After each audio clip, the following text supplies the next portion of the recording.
للہ وکفی وسلام علی عبادہ الذین اصطفی اما بعد۔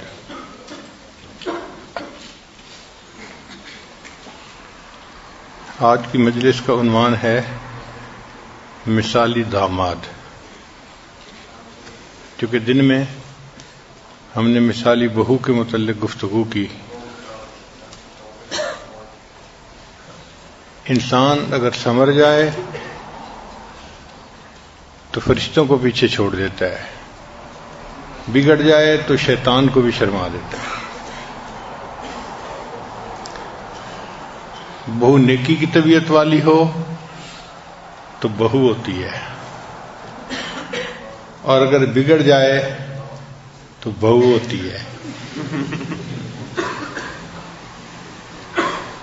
یہی حال داماد کا ہے، اگر نیکی پہ آ جائے تو بیٹوں کی مانند ہے، اور اگر بگڑ جائے تو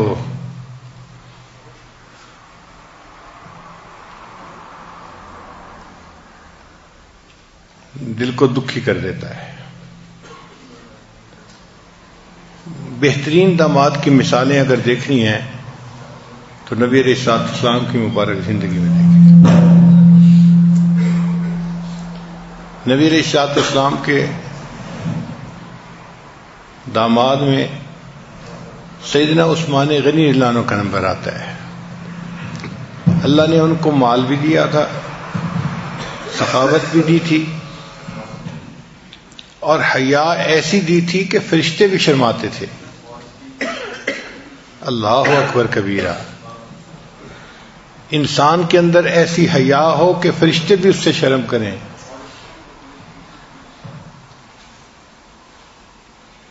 اور نبی علیہ السلام کی دو بیٹیاں ان کے نکاح میں آئیں، اس لیے ان کو ذی النورین کہا گیا، دو نوروں والے۔ پھر سیدنا علی رضی اللہ تعالیٰ عنہ کی مبارک زندگی کو دیکھیں، گو غربت ہے مگر علم ہے۔ نبی علیہ السلام نے فرمایا انا مدینۃ العلم و علی بابھا، علی اس کا دروازہ ہے۔ چنانچہ نبی علیہ السلام سے دو طرح کے علوم امت کے اندر پھیلے، ایک علوم ولایت اور دوسرے علوم نبوت۔ علوم ولایت سب سے زیادہ حضرت علی رضی اللہ عنہ کے ذریعے سے پھیلے، اور جو علوم نبوت تھے وہ سیدنا صدیق اکبر رضی اللہ عنہ کے ذریعے سے امت میں پھیلے۔ سیدنا عثمان غنی رضی اللہ عنہ کو نبی علیہ السلام سے کتنی محبت تھی، اس کے کتابوں میں بہت واقعات ہیں۔ ایک مرتبہ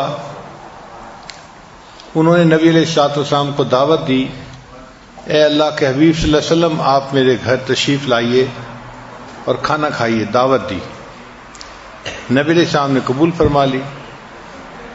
چنانچہ جب حضرت عثمان غنی رضی اللہ عنہ لینے کے لیے آئے تو نبی علیہ السلام چل پڑے۔ اب عثمان غنی رضی اللہ عنہ نبی علیہ السلام کے قدمین ہی کو دیکھتے جا رہے ہیں، نہ دائیں دیکھتے ہیں، نہ بائیں دیکھتے ہیں، نہ آگے دیکھتے ہیں، نہ کہیں اور، بس قدموں ہی کی طرف دیکھتے جا رہے ہیں۔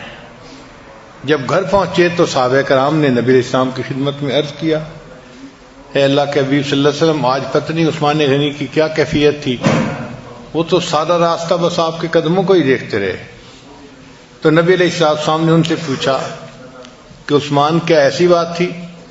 عرض کیا، جی ہاں اے اللہ کے حبیب صلی اللہ علیہ وسلم، آج میرے گھر میں وہ ہستی مہمان آئی کہ میں نے دل میں ایک نیت کی ہوئی تھی، آپ اپنے مبارک گھر سے لے کے میرے گھر تک جتنے قدم چلیں گے میں اتنے غلام اللہ کے نام پہ آزاد کر دوں گا، ہر قدم پہ غلام آزاد کروں گا۔ اتنی محبت تھی نبی علیہ السلام۔ ایک دفعہ اللہ کے پیارے حبیب صلی اللہ علیہ وسلم عید کی نماز پڑھنے کے لیے جانے لگے تو ام المومنین نے کہا کہ کچھ پیسے دے دیجئے، ہم کوئی کھانے کی چیز پکا لیں، عید کی نماز کے بعد مدینہ کے بیوائیں یتیم بچے آئیں گے، ہم خود بھی کھائیں گے، ان بچوں کو بھی کھلائیں گے۔ تو نبی علیہ السلام نے جواب دیا کہ میرے پاس تو کچھ بھی نہیں دینے کے لیے، کوئی پیسہ نہیں تھا۔ ام المومنین خاموش ہو گئیں۔ اللہ کے پیارے حبیب صلی اللہ علیہ وسلم جب نماز پڑھنے کے بعد واپس تشریف لائے تو دیکھا گھر میں تو خوب کھانا بھی بنا ہوا ہے اور لوگوں کا بھی اور عورتوں کا بچوں کا بھی رش ہے، یتیم بچوں کا اور بیوہ عورتوں کا، اور سب خوب کھانا کھا رہے ہیں، دسترخوان بچھا ہوا ہے۔ تو نبی علیہ السلام حیران، ام المومنین سے پوچھا کہ یہ سب کھانا پینا کہاں سے آیا؟ ان کا اے اللہ کے حبیب صلی اللہ علیہ وسلم، جب آپ عیدگاہ تشریف لے گئے تو آپ کے جانے کے بعد سیدنا عثمان غنی اللہ عنہ نے آپ کی ہر زوجہ کے گھر ایک اونٹ سامان سے بھرا ہوا بھیجا، سب کے گھروں میں۔ تو میرے گھر میں بھی ایک اونٹ آیا جو سامان سے بھرا ہوا تھا، اب اس سامان سے میں نے کھانا بنایا، ہم نے خود بھی کھایا اور ہم نے مدینے کی بیواؤں کو، یتیم بچوں کو بھی کھلایا، سب کھانا کھا رہے ہیں، دسترخوان لگا ہوا ہے۔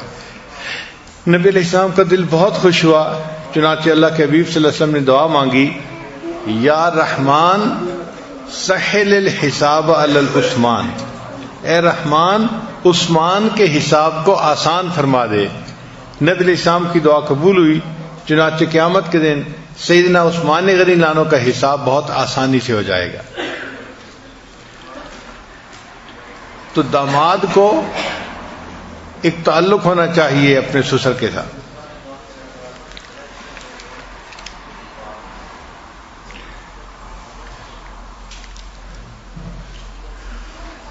ریسرچ یہ ہے کہ جو داماد اپنے سسرال والوں کے ساتھ یعنی بیوی کے گھر والوں کے ساتھ ایک اچھی پی آر رکھتا ہے، اچھا تعلق رکھتا ہے، تو اس کے ڈائیورس کے ریٹ 20% لیس ہو جاتے ہیں۔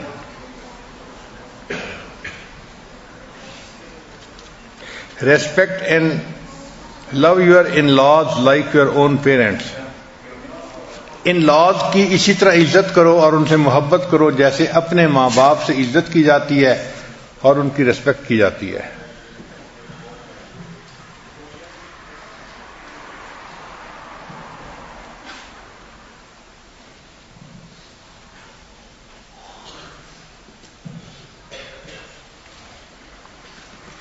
ٹیک care of them as your own parents, ان کا اسی طرح خیال رکھو جس طرح کوئی انسان اپنے ماں باپ کا خیال رکھتا ہے، کیونکہ شریعت نے ان کو ماں باپ کا رتبہ اور درجہ ادا کیا ہے۔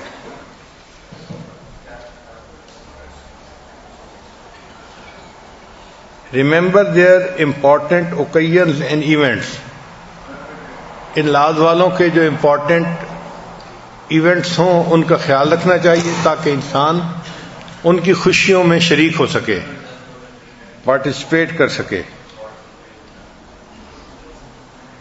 پھر اپنی مدر ان لا کو اور فادر ان لا کو وقتاً فوقتاً کال کرتے رہنا چاہیے تاکہ ان کی انسان خیریت معلوم کر سکے اور ان کو مورلی سپورٹ دے سکے۔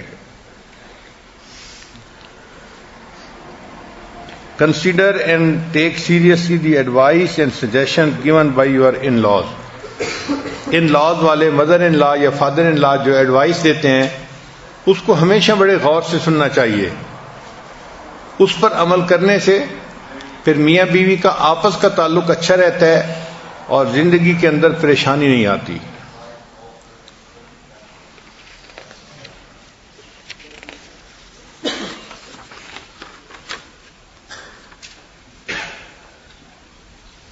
Ask for their opinions in different matters. مختلف کاموں میں جو بھی انسان کرنا چاہے اپنے فادر ان لا یا مدر ان لا کی اوپینین بھی لے لے، اس سے ان کے دلوں کو خوشی بھی ہوتی ہے اور انسان غلطی بھی کم کرتا ہے۔ پھر give them gifts، وقتاً فوقتاً اپنی حیثیت کے مطابق انسان گفٹ بھی دے۔ گفٹ کی مالیت کا جو ہے وہ اتنا فرق نہیں پڑتا، بے شک کم قیمت ہوں مگر ان کی ضرورت کے مطابق ہوں تو وہ ان کو خوشی ہوتی ہے۔ It is not the thing which counts, it's the thought. چیز کا مسئلہ نہیں ہوتا، چیز کے پیچھے جو سوچ ہوتی ہے ان کو اس سوچ سے خوشی ہوتی ہے کہ اس بچے نے ہمیں اپنے ماں باپ کا درجہ دیا اور ہمیں اس نے گفٹ دیے۔ Love their daughter, they will be happy. In laws کو خوش کرنے کا سب سے آسان طریقہ کہ ان کی بیٹی کو محبت پیار سے رکھیں، وہ سب کے سب خود ہی خوش ہوں گے۔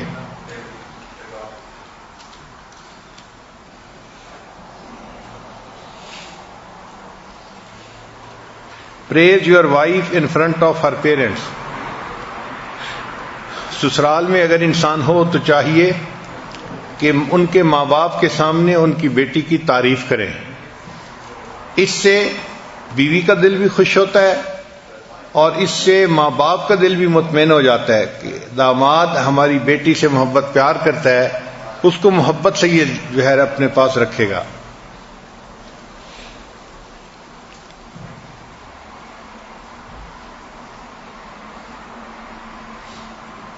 Attend family gatherings and bond with them۔ Build special relationship with your father-in-law۔ مرد مردوں کی طبیعتوں کو جلدی سمجھتے ہیں، اس لیے فادر ان لا کو اپنی بات بتانا یا سمجھانا یہ نسبتاً آسان ہوتا ہے، تو اس کے ساتھ انسان اپنا ریلیشن شپ زیادہ مضبوط رکھے۔ اس کی وجہ سے پھر بیٹی بھی خوش رہتی ہے کہ میرے ابو کے ساتھ میرے میاں کے اچھے تعلقات ہیں۔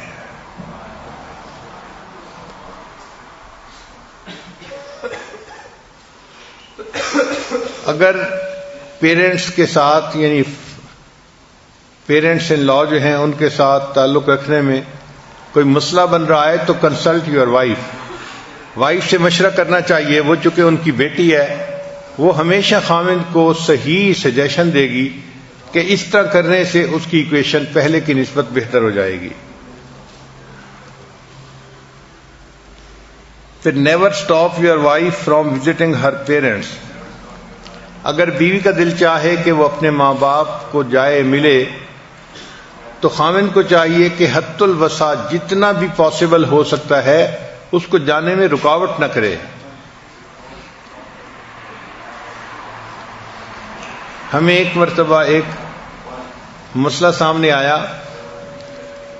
ہمارے قریبی تعلق والے حافظ صاحب ہیں، ان کی بیوی عالمہ ہیں، تو اس نے کہا کہ جی مجھے شادی کے بعد اپنے ماں باپ کو دیکھے ہوئے 9 سال گزر گئے ہیں، میرا دل چاہتا ہے میں سال میں کم از کم ایک دفعہ جا کے تو ماں باپ کو دیکھوں، مگر ہسبینڈ کہتے ہیں کہ میں افورڈ نہیں کر سکتا، ٹکٹ کے پیسے نہیں ہیں۔ میں نے کہا خود جاتے ہیں؟ کہنے لگے جی سال میں 2 دفعہ 3 دفعہ 4 دفعہ تک خود چکر لگا لیتے ہیں۔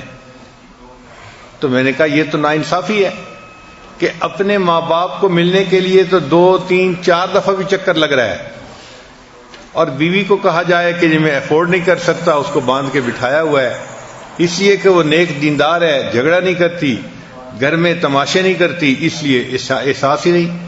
پھر میں نے انہیں سمجھایا کہ دیکھیں آپ نے اپنی بیوی کو کیوں قید کیا ہوا ہے، انسان ہے، اس کا دل ہے، انسان اداس ہوتا ہے اپنی ماں کے لیے، اپنے باپ کے لیے، اور یہ ایسے کلوز رشتے ہیں کہ جس سے انسان جو ہے وہ پیچھے بھی نہیں ہٹ سکتا کہ جی ماں باپ کو بھول ہی جاؤ، ایسا کر نہیں سکتا انسان۔ تو آپ مہربانی فرمائیں اور خود بے شک ایک چکر سال کا لگائیں اور ایک چکر ان کو بھی لگوانے دیں، 9 سال گزر چکے ہیں۔ پھر خیر انہوں نے مہربانی کی اور انہوں نے اپنے بیوی بچوں کو بھیجا اور وہ گئے اور اپنے ماں باپ سے ان کی ملاقات ہو گئی۔ تو یہ چیز ناانصافی ہوتی ہے کہ بیوی کہے کہ مجھے اپنے ماں باپ سے ملنا ہے اور خاوند اس میں رکاوٹ ڈال دے۔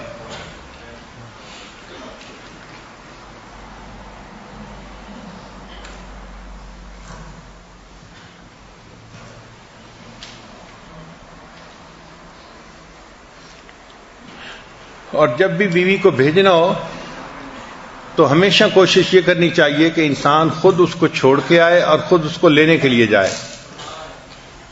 کئی صاحبان بڑے نازنین بنتے ہیں، شہزادے بنتے ہیں، ہاں میری طرف سے تمہیں اجازت ہے جانے کی، ابو سے کہو آ کے لے جائیں تمہیں، پھر واپس چھوڑ جائیں۔ تو ایسے نہیں کرنا چاہیے۔ اللہ تعالیٰ مہربانی فرماتے ہیں جو بندہ اپنے اہل خانہ پہ خرچ کرتا ہے اللہ اس کے رزق میں اتنی برکتیں ڈال دیتے ہیں۔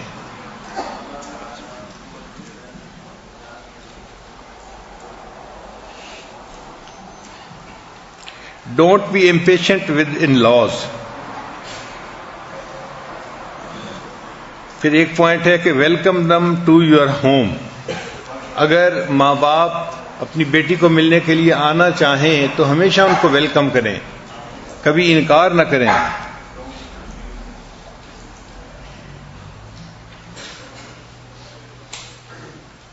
Talk about your strength to your father-in-law. اگر آپ کے اندر کچھ اچھی خوبیاں ہیں، اچھی باتیں ہیں، آپ کی کچھ اسٹرینتھس ہیں، تو آپ ان کے بارے میں اپنے فادر ان لا سے بات کریں. چونکہ وہ بھی میل ہے تو وہ آسانی سے سمجھ جائے گا ان باتوں کو، اور جب وہ مطمئن ہو جائے گا تو اس کی وجہ سے سارے گھر والے مطمئن ہو جائیں گے.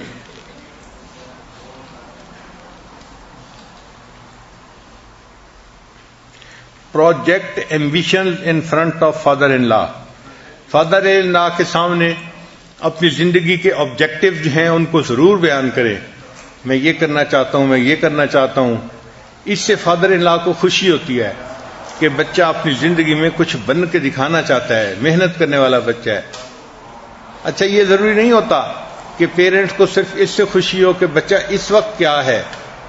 ہر بندہ شروع میں آسمانوں پہ نہیں ہوتا، مگر وہ یہ ضرور چاہتے ہیں کہ بچہ جہاں بھی ہے اس کے اندر آگے ترقی کرنے کی قوت ہونی چاہیے، ہمت ہونی چاہیے. وہ سٹرگل کرے اپنے آپ کو آگے بڑھانے کے لیے. اس چیز سے ان کو خوشی ہوتی ہے کہ بھئی بچہ محنت تو کر رہا ہے نا، آگے بڑھنے کی کوشش تو کر رہا ہے.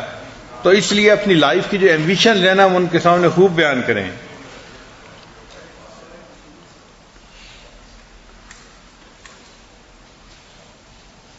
Answer them nicely, act maturely. جب بات کریں تو نائس آنسر دیں ان کو.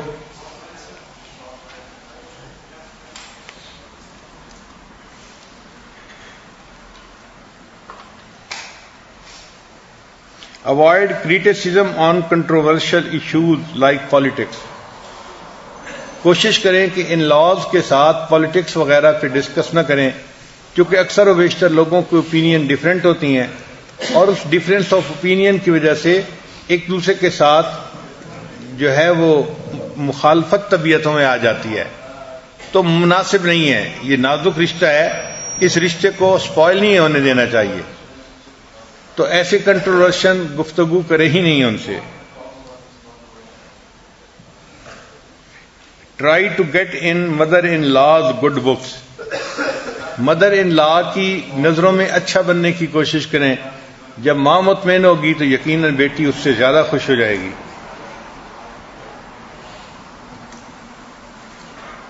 Let go of small grudges about in laws. In laws کے بارے میں چھوٹی چھوٹی اگر کوئی باتیں ہو تو ان کو دلوں سے نکال دینا چاہیے. انسان اگر کریٹیکلی دیکھنا شروع کر دے تو کیا کیا وہ دوسرے کے اندر برائیاں نکال لیتا ہے، لیکن اگر اس کو اگنور کرنا چاہے تو اگنور بھی کر دیتا ہے. تو چھوٹی چھوٹی باتوں کو اگنور کر کے اپنے ریلیشن شپ کو بہت مضبوط رکھنا چاہیے.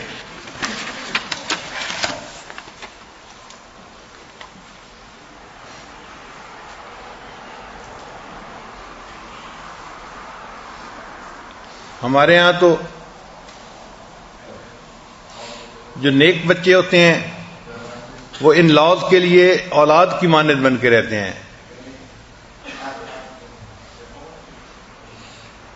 اور جو نیک نہیں ہوتے وہ بچیوں کو، وہ بیویوں کو تنگ کرتے ہیں اور ان لاز کے لیے پریشانی کا سبب بنتے ہیں. اسی لیے داماد کا رشتہ عام طور پہ بڑا نازک رشتہ سمجھا جاتا ہے. ہمارے ملک میں جو کلرک بادشاہ کام نہیں نہ کرتے تو بات کرتے ہوئے کہتے ہیں یہ تو جی گورنمنٹ کے داماد ہیں نا، ان کو کیا کہنا کام کے لیے. یعنی یہ لفظ ایک ٹرم بن گیا ہے ان کے لیے کہ آپ ان کو کہہ بھی کچھ نہیں سکتے. کتابوں میں ایک جوک لکھا ہے کہ ایک مدر ان لا کے 3 داماد تھے. تو مدر ان لا کو تیرنا نہیں آتا تھا. ایک دن اس نے سوچا کہ میں ذرا چیک تو کروں کہ 3 دامادوں میں سے کس کو مجھ سے سب سے زیادہ محبت ہے. چنانچہ اس نے پہلے داماد کو انوائٹ کیا اور کھانا کھلایا، اور پھر گھر کے سوئمنگ پول کے قریب آئی، اور سوئمنگ پول کے قریب آ کے پھر اس نے جیسے پاؤں پھسلتا ہے تو اس نے سوئمنگ پول کے اندر گویا گر گئی۔ اب اس کا داماد قریب تھا، اس نے دیکھا کہ میری mother in law swimming pool کے اندر گر گئی ہے، اس نے بھی فوراً چھلانگ لگا دی اور مدر ان لا کو فوراً باہر نکال دیا۔ تو اس بات پہ مدر ان لا بہت خوش ہوئی اور اس نے ایک ٹویوٹا نئی گاڑی اس کو لے کے ہدیے اور تحفے کے طور پر دی کہ میرے داماد نے میری جان بچائی، اب میں اس کو اپنی طرف سے ہدیہ دیتی ہوں۔ پھر اس نے دوسرے داماد کو انوائٹ کیا، کھانا کھلایا، پھر اسی طرح بات کرتے کرتے سوئمنگ پول کے قریب پہنچے اور ساس صاحبہ جو تھی وہ پھر پانی میں گر گئیں۔ اب یہ جو داماد تھا اس نے تھوڑا ڈیسیژن لینے میں دیر کر دی۔ انسان سوچتا ہے نا کہ مجھے کیا کرنا چاہیے، یہ باہر کھڑا ہی اس کو کہتا رہا نکل آئیں، ادھر آئیں، فلاں آئیں، مگر خود اس نے چھلانگ نہیں لگائی۔ چنانچہ اس دوران چند ڈبکیاں اچھی اس کو آ گئیں۔ پھر داماد نے چھلانگ لگائی اور اپنی مدر ان لا کو نکال لیا۔ وہ بچ تو گئی مگر اس کو ڈبکیاں بہرحال اچھی آ گئی تھیں۔ تو مدر ان لا نے سوچا کہ میرے اس داماد کو مجھ سے نسبتاً کم محبت ہے، چنانچہ اس کو اس نے گفٹ تو دیا لیکن سائیکل موٹر لے کے دیا۔ پھر کچھ عرصے بعد اس نے تیسرے داماد کی دعوت کی، کھانا کھلایا، پھر کھانا کھانے کے بعد بات چیت کرتے ہوئے اسی طرح سوئمنگ پول گھر میں تھا اس کے قریب آئے، اور ساس صاحبہ جو تھی وہ پاؤں پھسلا یا وہ چاہتی تھی کہ پاؤں پھسلے اور میں گروں، تو بہرحال وہ پانی کے اندر گر گئی۔ اب یہ جو تیسرا داماد تھا یہ سوچنے لگا کہ پہلے نے جان بچائی تھی تو اس کو ٹویوٹا کار ملی، اور دوسرے نے جان بچائی تو اس کو موٹر سائیکل ملا، اب میں اگر جان بچاؤں گا تو مجھے تو سائیکل ملے گا، اور میرے پاس تو سائیکل پہلے سے ہے، لہذا کوئی ضرورت نہیں جان بچانے کی۔ چنانچہ اس نے کوئی نہیں چھلانگ لگائی۔ نتیجہ کیا نکلا کہ وہ ساس صاحبہ جو تھی ڈوب گئیں، تیرنا تو جانتی نہیں تھی۔ اب جب ڈوب گئیں تو بہرحال ایک غم کی حالت تھی، کیفیت تھی پوری فیملی کے اندر۔ لیکن یہ داماد جب اگلے دن اٹھا تو اس کے دروازے کے اوپر ایک نئی فراری گاڑی کھڑی ہوئی تھی۔ یہ اس کو دیکھ کے حیران ہوا کہ یہ فراری گاڑی کیا، تو اس پر ایک نوٹ لکھا ہوا تھا کہ یہ تمہارے فادر ان لا کی طرف سے تمہیں ہدیہ ہے۔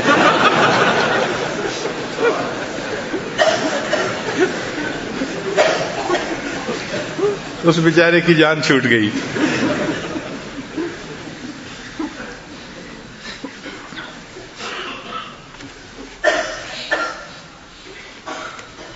ایک ریسرچ پیپر میں یونیورسٹی کے بہت جو بڑے ڈاکٹر تھے، جو اسپیشلسٹ تھے اور انسانی ریلیشن شپ کے اوپر ان کو بڑی مہارت تھی، انہوں نے کئی 100 کامیاب عورتوں سے انٹرویو کیا کہ وہ اپنے خاوند سے کیا چاہتی ہیں، یعنی وہ عورتیں جو بہت تعلیم یافتہ تھیں اور ویل سیٹلڈ تھیں اور اپنی میرڈ لائف میں بڑی سکسیسفل تھیں، ان سے انٹرویو کیا کہ ہمیں یہ بتاؤ کہ عورت کی تمنا خاوند کے معاملے میں کیا ہوتی ہے۔ تو انہوں نے کچھ پوائنٹس بنائے، ان پوائنٹ سے پتہ چلتا ہے کہ عورت کی کبھی بھی یہ خواہش نہیں ہوتی کہ میرا خاوند دنیا کا امیر ترین انسان ہونا چاہیے۔ ہاں یہ ضرور ہوتی ہے کہ میرا خاوند جو بھی ہے اس کے اندر آگے بڑھنے کا شوق ہونا چاہیے، سٹرگل اس کے اندر ہونی چاہیے، وہ اس کے لیے محنت کرے، کوشش کرے، تو عورتوں کو یہ چیز ایکسیپٹیبل ہوتی ہے۔ پہلی بات جو ان عورتوں نے بتائی وہ یہ کہ ہم چاہتی ہیں کہ خاوند ہمارے ساتھ اچھی کنورسیشن کرے اور ہمیں مینٹل یا ایموشنل سپورٹ دے، یعنی بات چیت کرنا، عورت کو ایموشنل مینٹل سپورٹ دینا، یہ عورت کے لیے یوں سمجھیں کہ کھانے پینے سے بھی زیادہ ضروری چیز ہوتی ہے. اور اللہ کی شان کہ آج کل کے خاوندوں کے پاس فرصت ہی نہیں ہوتی، وہ بیوی سے بات ہی نہیں کرتے. آدھا فکرہ بیوی بولے گی تو اس پر ناراض ہو کے چیخنا شروع کر دیں گے. یہ بہت بڑی غلطی ہے جو ایک خاوند کرتا ہے کہ بیوی سے بات چیت نہ کرنا. دیکھیں سائنس بتاتی ہے کہ انسان کے برین میں جو بات چیت کرنے والا حصہ ہے اس سے انسان کے جسم میں جتنی وائرنگ ہے مرد کی، اس سے ڈبل وائرنگ عورت کی ہوتی ہے. یعنی مرد کے برین سے جسم کے اعضاء کی طرف وائرنگ آدھی ہوتی ہے اور عورت کی نیچرلی اس کے برین سے اس کے جسم کے اعضاء کی طرف جو وائرنگ ہے وہ ڈبل ہوتی ہے. اس کا مطلب یہ کہ بات چیت جو ہے یہ عورت کی ضرورت ہوتی ہے. اللہ نے اس کی کنفیگریشن ایسی بنائی ہے کہ وہ بات چیت کیے بغیر رہ ہی نہیں سکتی. اور اس میں حکمت تھی. حکمت کیا تھی کہ خاوند تو گھر سے چلا گیا اپنے دفتر اپنے فیکٹری میں، اب وہ تو آتا ہے شام کو رات کو. تو اللہ نے عورت کو ایسا بنایا ہے کہ دن کی جتنی کارگزاری ہے اب وہ سنائے بغیر رہ نہیں سکتی. اس کا دل چاہتا ہے میرا ہسبینڈ آئے میرے پاس چند منٹ بیٹھے مجھ سے پوچھے دن کیسا گزرا تو میں اس کو ساری کارگزاری سناؤں. اب جب خاوند آ کے اس سے بات ہی نہیں کرتا تو عورت کی وہ جو ایک نیڈ ہوتی ہے وہ پوری نہیں ہوتی. عورت کی بات ہمیشہ سننی چاہیے. یہ ٹائم اس کو دینا اور اس کی بات کو تسلی کے ساتھ بیٹھ کے سننا یہ اس کا حق ہے خاوند کے اوپر. چنانچہ جو لوگ اپنی بیوی کی بات کو نہیں سنتے ان کے گھروں میں خرابیاں آ جاتی ہیں. کیا وجہ؟ کہ اس عورت نے بات تو کرنی ہے، اس کی وائرنگ جو ایسی ہے.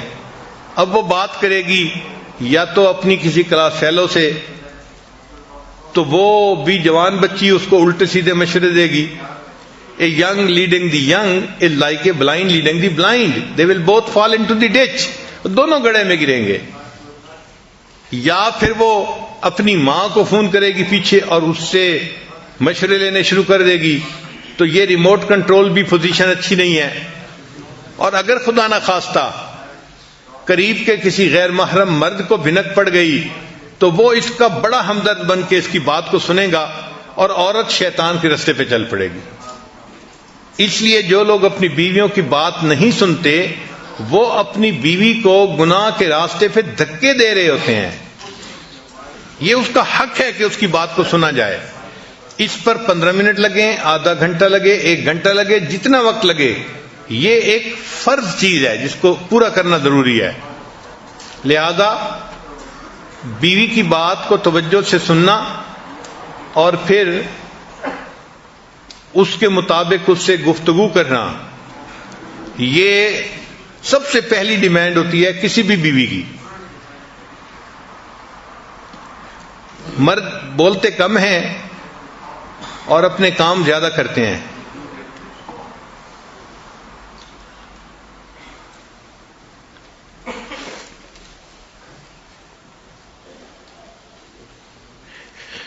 پھر ان عورتوں نے کہا کہ ہم ایسے خاوند کو پسند کرتی ہیں کہ someone who is striving for excellence in spirituality، کہ جو روحانیت میں آگے بڑھنے کے لیے کوششیں کر رہا ہو، ایسا خاوند ہمیں اچھا لگتا ہے.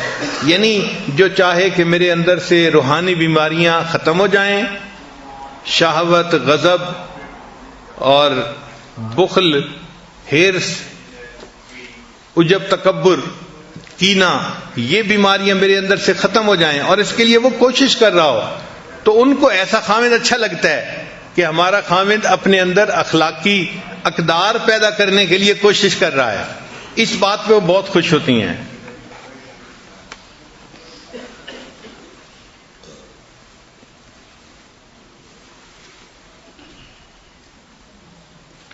He should strive to the best and we know that no one is perfect. ان عورتوں نے کہا کہ ہم اس بات کو جانتی ہیں کہ کوئی انسان پرفیکٹ نہیں ہوتا، لیکن اس کو کوشش تو کرنی چاہیے اچھا بننے کے لیے.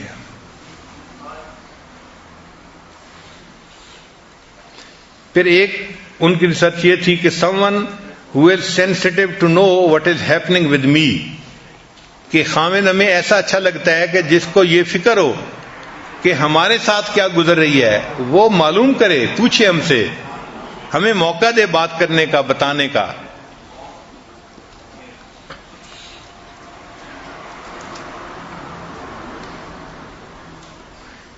اور ایسے خاوند کو ہم پسند کرتی ہیں who is family oriented، یعنی ہسبینڈ کو چاہیے کہ وہ فیملی اورینٹڈ ہو، بچوں سے پیار رکھے، محبت رکھے اور گھر کے کاموں میں دلچسپی لے، تو فیملی اورینٹڈ انسان اچھا لگتا ہے۔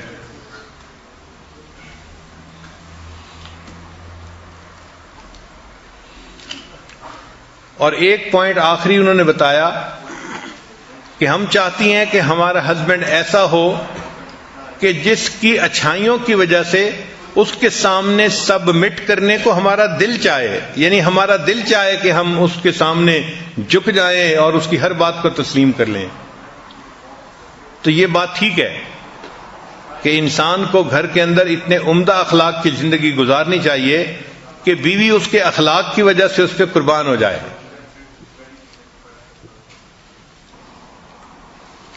رزق کے فیصلے تو اللہ تعالیٰ نے کرنے ہوتے ہیں۔ اگر انسان اچھے اخلاق کا اظہار کرے تو ہم نے یہ دیکھا ہے کہ عورت غربت کے اندر بھی گزارا کر لیتی ہے، تنگی ترشی بھی برداشت کر لیتی ہے، مگر اس کو محبت ملے، پیار ملے۔ ہم بہت چھوٹی عمر میں تھے، پرائمری اسکول میں پڑھتے تھے، دوسری تیسری کلاس میں، تو اس زمانے میں ہمارے ہاں کچھ آدمی آتے تھے مداری دکھانے والے، بندر کے کرتب، ریچھ کے کرتب، تو ہماری یہی ایک جو ہے وہ سمجھ لیں کہ آؤٹنگ ہوتی تھی۔ اس زمانے میں نہ سیل فون ہوتے تھے، نہ کوئی ٹی وی کی سکرین ہوتی تھی، بہت نیکی کا سادہ زمانہ تھا۔ تو جب کبھی وہ ڈگڈگی بجاتا نا مداری، تو سارے بچے محلے کے اکٹھے ہو جاتے تھے اور اس کا تماشا دیکھتے تھے۔ تو بندر کا تماشا وہ دکھاتے تھے کبھی کبھی۔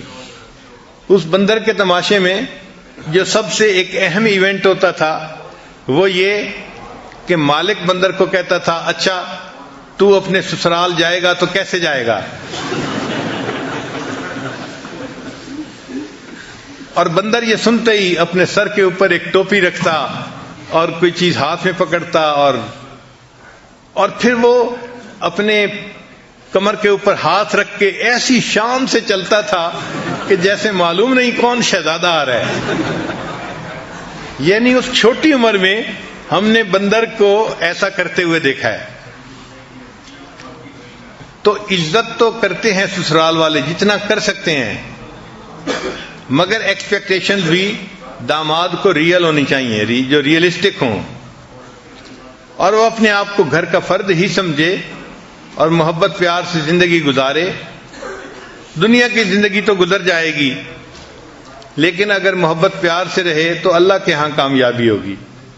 اللہ تعالی ہمارے گھروں کی پریشانیوں کو دور کرے اور بچوں کو اللہ تعالی خوشیوں بھری زندگی نصیب فرمائے۔ وآخر دعوانا ان الحمد للہ رب العالمین۔